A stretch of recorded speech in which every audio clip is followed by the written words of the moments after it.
So, Dato, back to you. How do you persuade these thousands of contributors, employers, sometimes have not used? Because remember, 16%, you only said 84%, which was, I think, a magnificent result. But still, you have 16%. Actually, that's the most challenging part for HRD Corp. Today we have 90,000 employees, and we 90,000 90,000 employers with almost 4.9 million employees are connected directly to us. There's no such thing that an employee connected to HRD Corp that he will go through a training automatically. Yeah, of course, in a nutshell, the public perception about HRD Corp is that the HRD Corp is a control over the learning and development of all the employees, which is not true. I always tell, we are one agency who collect. We know we receive a lot of money in the form of levy, but we don't have control over the spending. We don't have control over the training. We don't have control over the decision making of what training you have to go through. But yet, we are responsible to ensure that those employees go through for training. But the only way how we are overcoming that challenge is by creating a lot of awareness, getting them close to them, and making them understand the importance of learning and development. Like rightfully what Tan Sri said, today is all about employees market, Tan Sri. It's no longer employee market. And I wish that there will be one day there's a policy on learning and development in the country where every Malaysian have to go through minimum hours of learning. That you see, once you have that kind of policies, you see a nation is progressing towards that. Certain organizations had it. Certain organizations, but if it could become a national policy, then it will be of good. Of course, it's not easy, but that's where the leadership guts come into play. So in HRD Corp, we try to do that. We continue to do constant engagement with the employers, and we tell them that only by doing training. But the complex of employers, Tan Sri, when they go send people for training, one, they say they don't have time. Second, they say if I send my staff for training, immediately the fellow come back and ask for an increment, or he will go for a new job. So I told them there's nobody is permanent. Even you don't send him for training, there's a possibility he will leave. But it's your responsibility. The least that you could ever do for your employee is that sending for training. And today's training is all about shorter compared to long time. In those days, today the learning pattern has become very shorter. People want to learn everything like TikTok, 30 minutes, 20 minutes. I'm sorry, 20 seconds. 20 seconds. 20 seconds. So the disruption in learning is coming aggressively, Tan Sri. People don't want to. If you ask me today, 90,000 employers I have. If I go back and do a survey with my employees, the employees will tell they want someone who can get the job done, rather than they come and tell, I need somebody with this qualification from this university. Gone are those days, Tan Sri. So I think the learning pattern are changing. So we tell them, you don't have to spend a long time. You can break your modules, you can break your program into a shorter version, so your time is utilized effectively. Micro credentials, nano learning, and we tell them, today we want to make learning a fun, Tan Sri. Now making people come to a term on learning itself is difficult. And when learning become boring, it's much more difficult for us. So we want to keep learning as much as fun possible. That's why we create awareness like NTW, National Training Week. That was a very well received program in the industry. If HRD Corp did not do NTW last year, the government had to spend 150 million training those people. We did those training with zero cost for HRD Corp. We trained easily 150,000 people last year within a span of 1 week.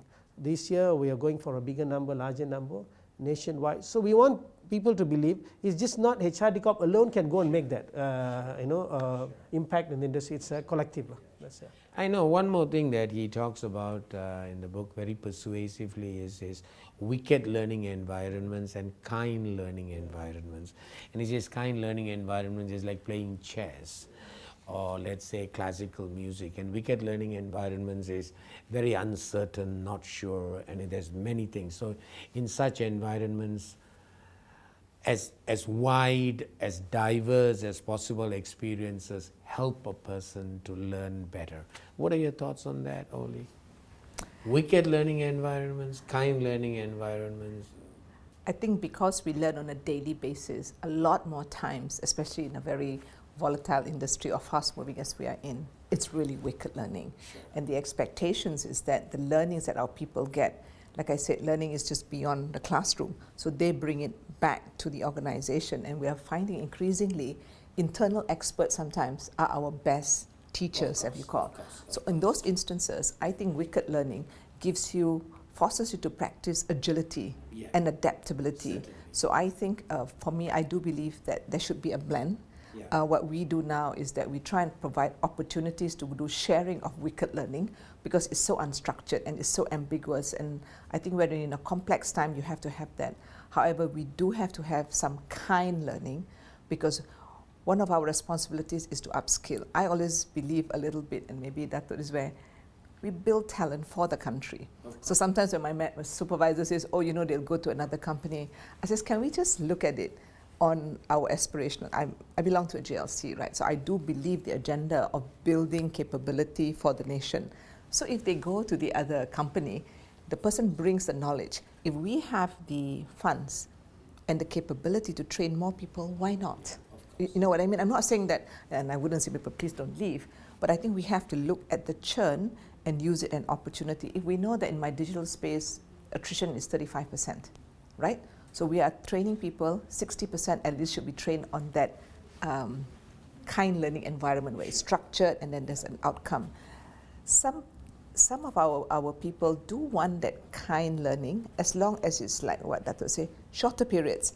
So it accrues to their capability. So the learning styles vary. Absolutely. And I think from an HR perspective these days, we no longer look what university you come from, what GPA you have. When we interview, we talk about the capability set that they have built, either at university or their extracurricular. And we always look at, give us instances of your involvements, because then we also need to assess the soft skills, right, Tan Sri? So I think this is where it becomes either using art, a scientific way of doing art, if you know what I mean. Sure. But playing the devil's advocate only maybe I know that Shahul will just say, I'm only focused on the macroeconomic environment, I'm more interested in whether the talent is available for the industry. But some kind of certification training, they can be pretty expensive. And so at that level, the business owner or the corporate might wonder, look, I'm making a huge investment on this person. So I don't care too much about the macro. I do concern myself about the micro. So what do we have to say? Well, I think it's a balanced approach, Tan Sri. To us, very simple. If you're unemployed, we can find a way to employ you. If you become unemployable, it'll become a big burden on the whole nation. COVID was a classic example. Anything happens, that becomes the responsibility of the government. A lot of them lost jobs, especially because they don't have alternative skills. Sure. And people who had alternative skills, they're able to sail through this kind of catastrophe COVID periods. So that is where we went on very hard on advocating people to go for alternative skills. If you are good at your field, it's very good, but it's good to have alternative skills that you could go on. So the employers always have the concern. You put it very rightly. No employer wants to spend so much money on an employee, and after spending so much money, the certification, everything, it doesn't give impact to the organization. So, but we have to believe in that. But today, Tan Sri, before just now we talk about the wicked and the kind. To me, I'm a strong believer that you're soft on people, you're hard on performance. And before the people come into the workforce, the employees are able to decide what kind of place they want to work. They want to be on a wicked office, or they want to be on a kind environment. And always tell them, today is not the employers don't interview them. The employees interview the employers. That's how the whole surrounding has changed. So people coming in, they're able to gauge where they want to do, what they want to do. But I agree with Oli, it must be a balance. It cannot be too wicked, it cannot be too kind. Then, we are in a society which is not ready for anyone to be very strong. Yeah, obviously. I think what David keeps on saying is wicked learning environments, very structured, so people can specialize far more easier. But in a kind learning environment, whereas in a wicked learning environment, it's very uncertain. You really don't know what happened. And therefore, if I had the benefit of a wide array of experiences, I'm able to resolve the problems much faster, because at the end of the day, the ultimate output of education, we say, is the ability to think and solve problems. Absolutely. Yeah. And I think one thing that he relates to Gladwell's 10,000 hours, Gladwell said 10,000 hours is a kind of what the psychologist Erickson said. If you can deliberately learn for 10,000 hours, then of course you're going to become an expert in that. And so he relates to a number of examples where he says people have the 10,000 hour rule. So you want to be a great scientist, you invest 10,000 hour rules. How many hours did Microsoft, Bill Gates invest? 10,000 hours. He kind of calculates it. Now obviously there are differences of opinion whether you should or you should not. The psychologist Erickson says, I talked about deliberate learning. But Gladwell says, look, that seems to be the hard and fast rule to gain expertise. What are your thoughts, Oli? And then Shahul can say. I don't think, for me, I don't think we can go on the 10,000 hours. I'm not sure that just because you attend it, you'll have the same quality of absorption or application. So yes, and so I think nowadays when we do learnings, after each session, we try and have a casual conversation with the peers, with the bosses. How has it impacted the delivery? And the person builds the mastery. And of course, it depends which field, right? There's some fields that to get that mastery, you may have to invest a certain number of hours, and it could be the 10,000. But I don't think all roles need 10,000. And I think sometimes you can overlearn, and you just become much more academic than you are pragmatic. So I think it depends on the role, and I think you should use it as a guide. And it should be role specific. That's my opinion.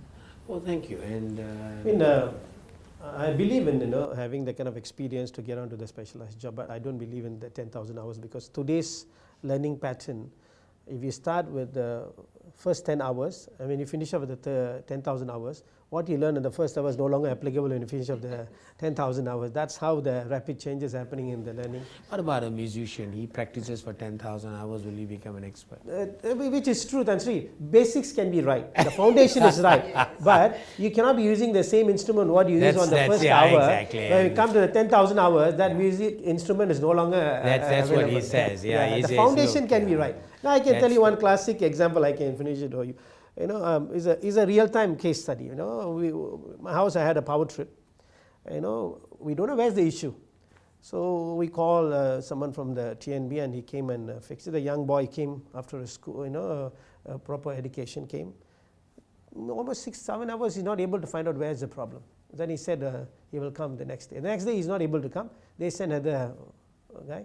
The old man was almost 50 years plus. Very basic education. 20 minutes he found out where's the problem.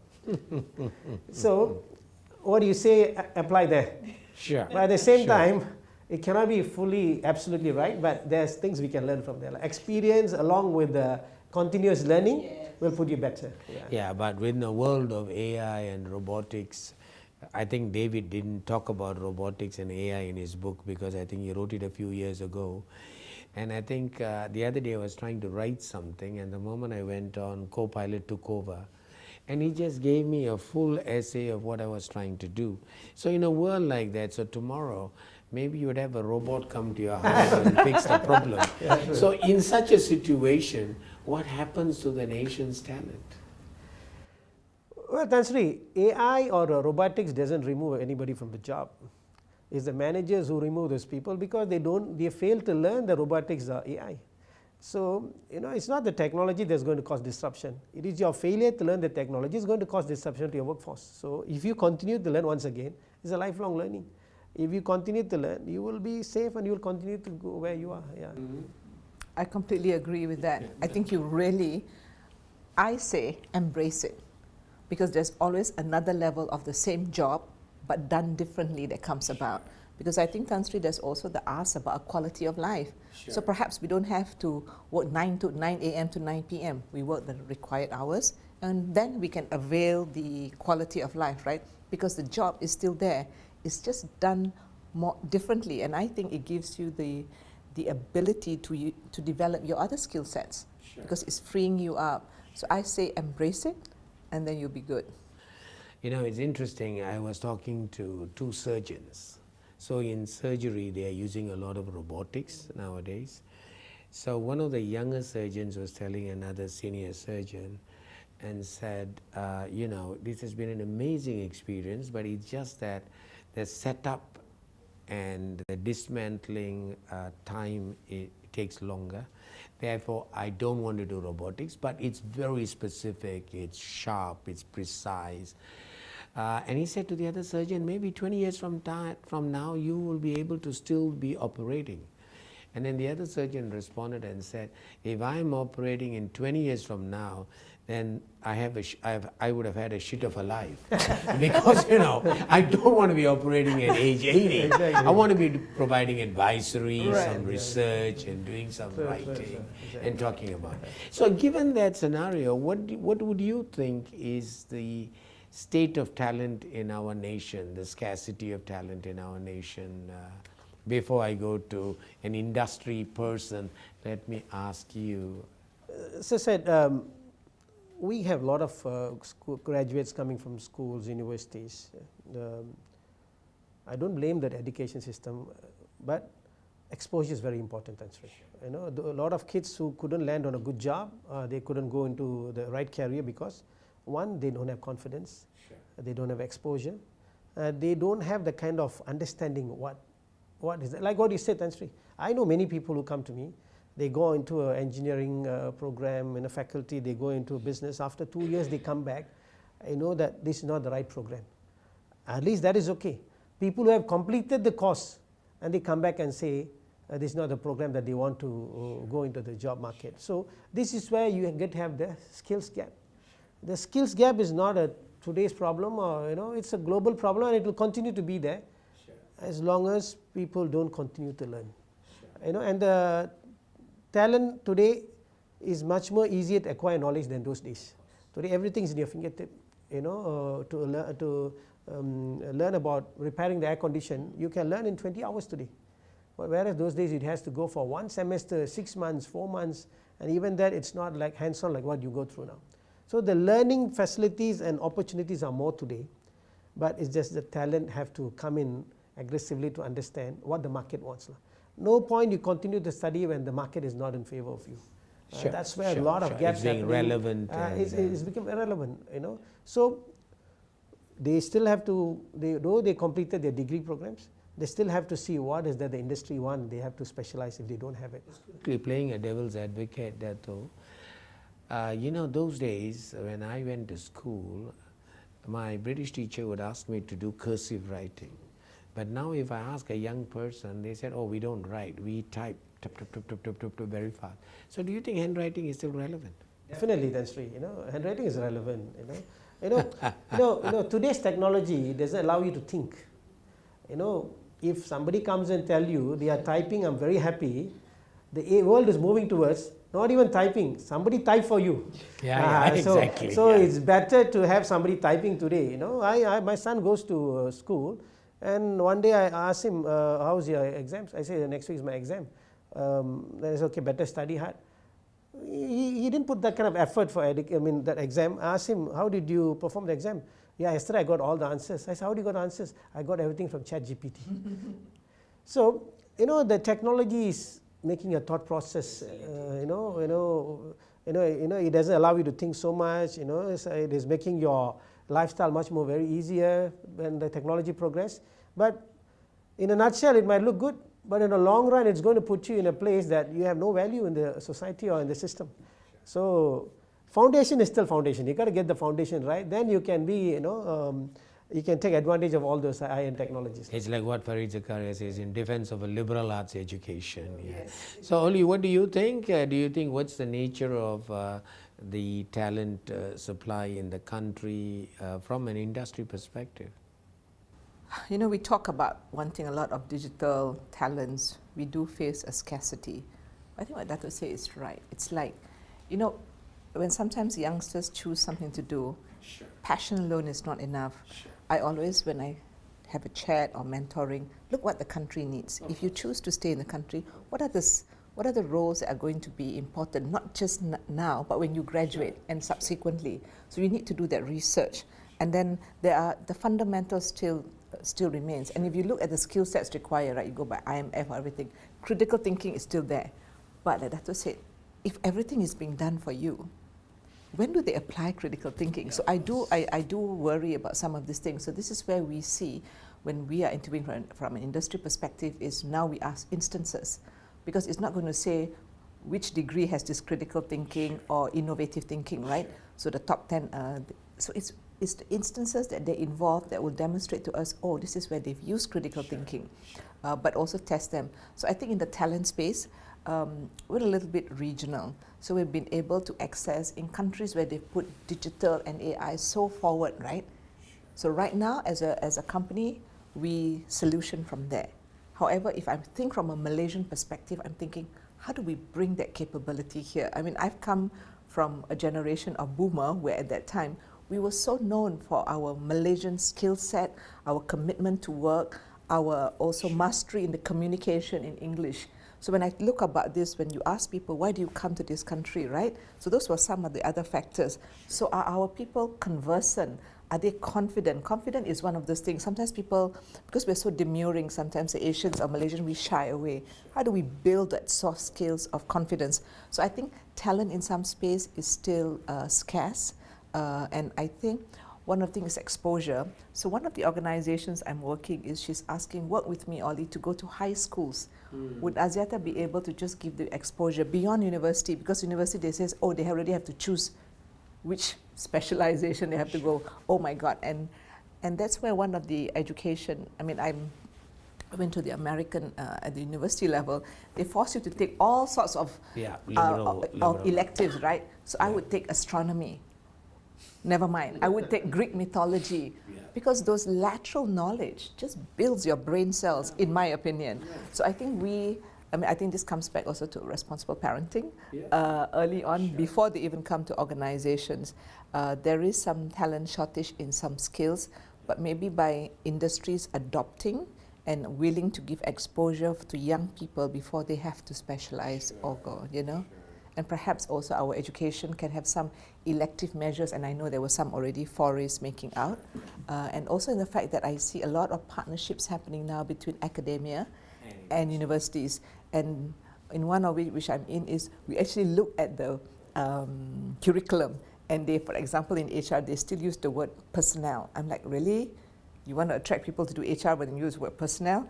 The young people will not be, galvanized towards it, Tan Sri, you know. So you have to make it relevant and exciting so that they can actually channel their passion much more responsibly. And the world has changed, because those days we used to take people to work, but now we take work to people. Yeah, absolutely. So many organizations have gone completely virtual. So just the last question, we just have about a minute or so. So what do you think would be one priority for Malaysia's skills development and a macro level, that will be for? Continuous learning is the only way forward, Tan Sri. Just now we mentioned is about talent shortage. That is very pertinent as a key issue in the industry today. Thank you. Post-COVID has dominated the talent shortage big time, because everybody got very comfortable with this gig working. Sure. And gig worker has taken a lot of good people out of the industry. When good people go out of the industry, there's no good people coming into the industry. There's a big gap happening there. So this is, to me, continuous learning, lifelong learning is the only way forward for Malaysia to stay ahead of all those challenges. Sure. Thank you. And Oli? And for me, on that, I know it sounds a cliche, reskilling, upskilling. We should be doing it, both driven by personal motivation and organizational responsibility. Thank you very much, because this morning I was in a meeting with some of the ministry thinkers, and one of them was saying, whenever someone is unemployed, we put them into entrepreneurship, but they probably are not fit to be entrepreneurs. So I think it's very, very important for us to be able, like what David Epstein says, give people a sampling period, let them figure out. Those days, many years ago in human resources, we used to say the competency job person fit, but let them figure it out for themselves.